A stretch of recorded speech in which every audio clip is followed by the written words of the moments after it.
27. It's a number that keeps appearing in music history, not on album covers or tour posters, but on death certificates, over and over again.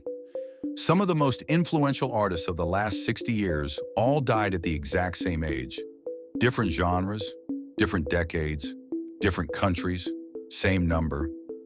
And over time, that coincidence turned into something darker, a legend, a warning, a so-called curse.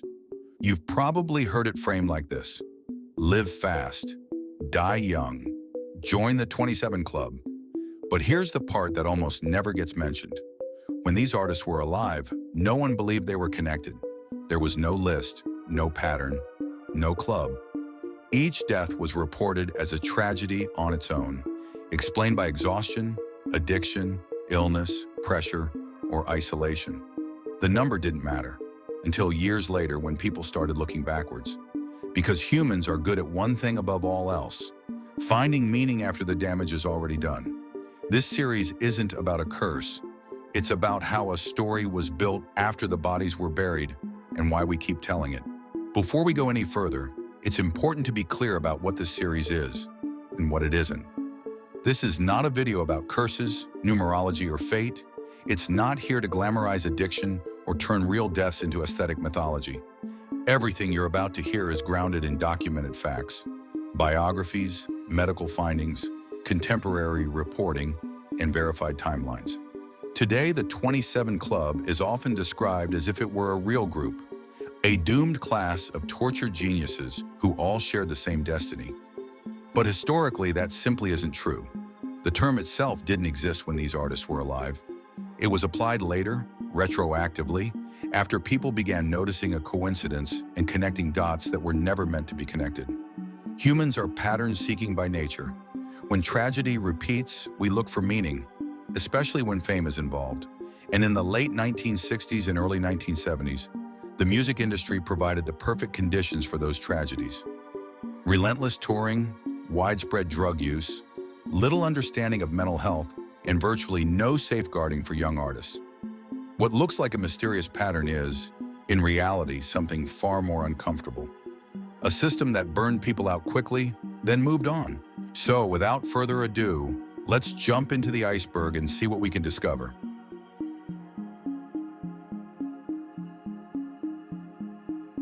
By the end of the 1960s, Jimi Hendrix wasn't just successful, he was overextended. In less than 4 years, Hendrix went from an unknown sideman to one of the most recognizable musicians on the planet. He toured relentlessly across the US and Europe, often playing long, physically demanding sets night after night. At the same time, he was recording constantly, giving interviews, dealing with legal disputes over contracts, and navigating conflicts with management over creative control. Friends later described him as exhausted and increasingly unable to sleep. Insomnia became a serious problem, and like many musicians at the time, Hendrix relied on prescribed sleeping pills to cope with irregular schedules and constant travel. On the night of September 17, 1970, Hendrix had been in London. In the early hours of September 18th, he died after ingesting Vesparax, a strong barbiturate sleeping medication. The official cause of death was asphyxia following barbiturate intoxication. He vomited in his sleep and suffocated. There is no verified evidence that Hendrix intended to die that night. No suicide note was found, and no confirmed statements suggest suicidal intent. Contemporary reporting framed his death as a tragic consequence of exhaustion, substance misuse, and the pressures of sudden global fame. At the time, his age was barely mentioned. There was no sense that this death was part of anything larger. It was seen simply as the shocking loss of a uniquely talented musician, and a warning about how fast the industry was moving and how little protection artists had once they were inside it.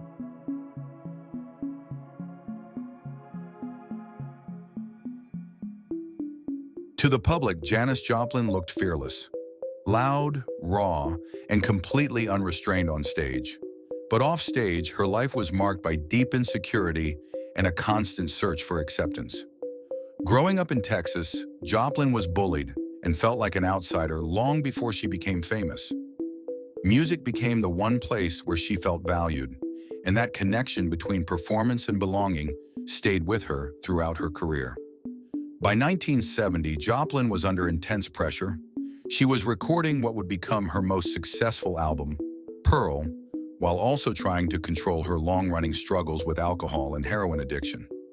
Friends described cycles of sobriety followed by relapse, often triggered by loneliness when not performing. On October 4, 1970, Joplin was found dead in her hotel room in Los Angeles.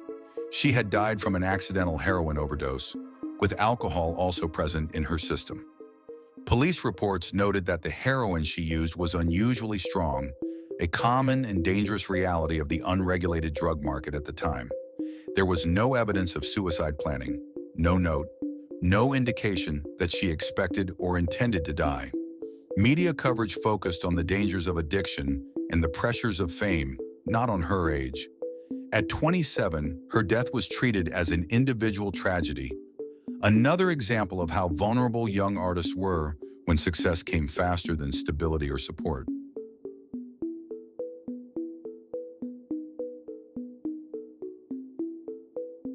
By the early 1970s, Jim Morrison was moving in the opposite direction to the image most people remember.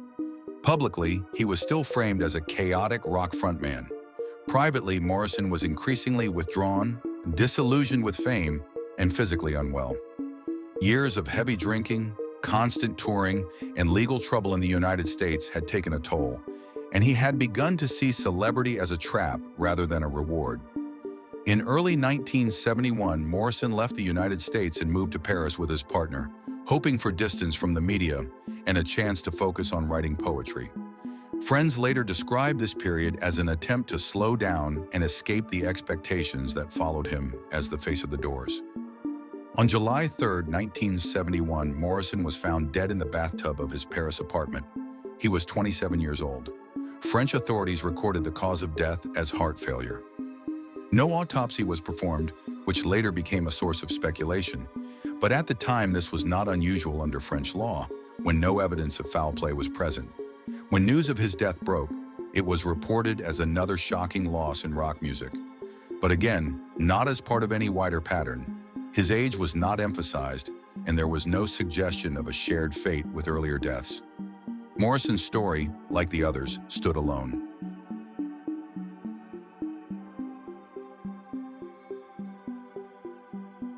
Between September 1970 and July 1971, the music world lost Jimi Hendrix, Janis Joplin, and Jim Morrison, three of the most recognizable figures of their generation, all within 10 months, all at the age of 27.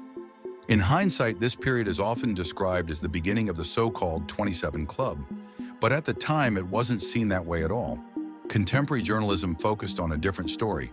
Articles and editorials talked about the collapse of 1960s idealism, the growing visibility of drug abuse in rock culture, and the physical and psychological toll of fame.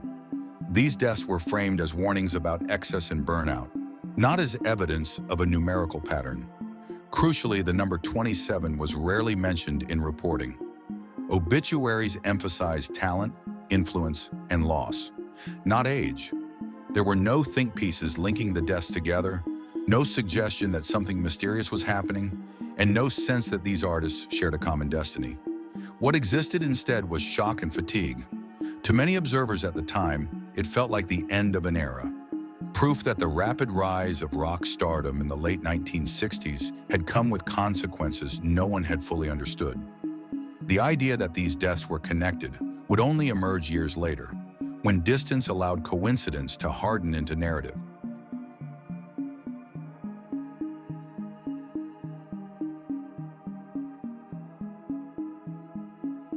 The idea of the 27 Club could not have existed in real time. It required distance, not just in years, but in perspective. When artists die young, the immediate response is grief and shock.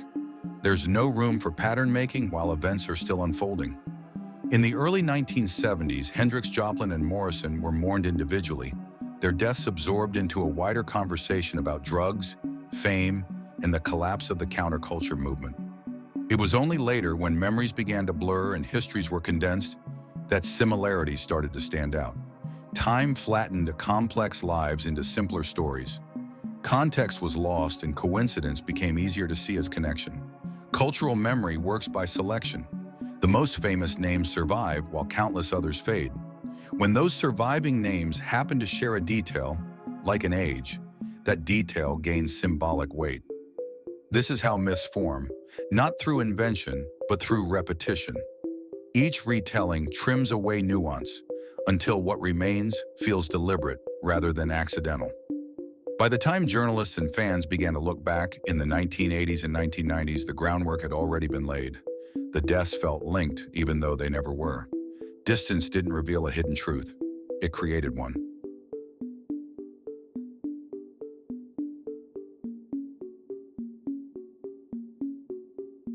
When Kurt Cobain died in 1994, the cultural landscape had changed completely. Unlike the rock stars of the early 1970s, Cobain lived in an era of constant media access. His thoughts, struggles, and contradictions were documented in interviews, lyrics, and journals while he was still alive. He spoke openly about depression, chronic stomach pain, and his discomfort with being turned into a generational spokesperson. By the early 1990s, Nirvana's success had arrived faster than Cobain could emotionally process.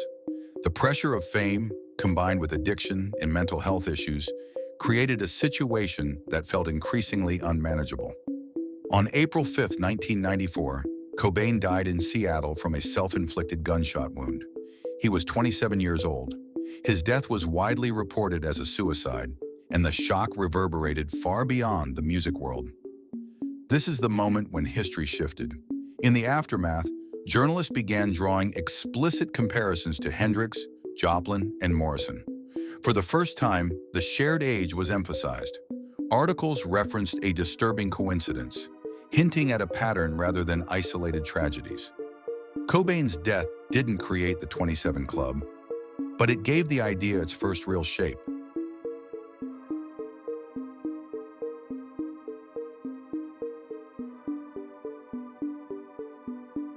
By the time Amy Winehouse died in 2011, the idea of the 27 Club was already circulating, but it hadn't fully taken hold. Winehouse became famous in a media environment that thrived on constant visibility. Her personal struggles were followed in real time by tabloids and paparazzi, often framed as spectacle rather than warning. Relapses, hospital visits, and attempts at recovery were treated as entertainment, and the pressure was relentless. Despite public perception, Winehouse made repeated efforts to regain control of her life. Friends and medical professionals later described periods of sobriety and genuine attempts at recovery, alongside long-standing battles with addiction and eating disorders. On July 23, 2011, Winehouse was found dead in her London home. She had died from alcohol poisoning, following a period of abstinence that had significantly reduced her tolerance, a medically recognized risk. She was 27. This is when the phrase 27 Club entered mainstream culture. Headlines repeated it. Social media amplified it. The shared age became the focal point of the story, often overshadowing the documented medical explanation for her death. Winehouse's death didn't just reinforce the myth, it fixed it in place. From that moment on, the number mattered more than the circumstances. The names we've talked about so far are the ones everyone recognizes. They're the faces on posters, documentaries, anniversary articles, and playlists. When people talk about the 27 Club, these are the stories they mean. But this is only the surface, because for every Hendrix, Joplin, Morrison, Cobain, or Winehouse, there were others who died at 27 and never became myths. Musicians whose names didn't survive long enough to be turned into symbols. Artists who didn't leave behind global movements.